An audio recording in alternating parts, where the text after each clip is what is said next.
Dropbox is a very useful tool for when you are wanting to collaborate and work with others on any assignments or projects that you may have. Once you log in, you get to a screen like this that has your folders listed. I have a personal folder for all of my other documents for other classes and a folder for EDCI 270.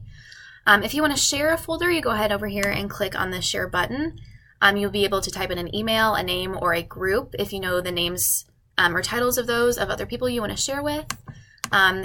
Once we enter the EDCI 270 folder, I have two other folders for the two badges that we're working on right now. And previous assignments that we have done in those badges already. If I wanted to upload a new file or folder, I come over to the side here, click on Upload Files. It'll bring up any folders that you want to have.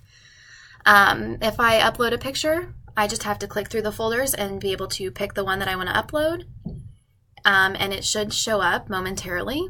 And you can edit the name, you can move it to different folders, whatever you need to do to make Dropbox the way you want it.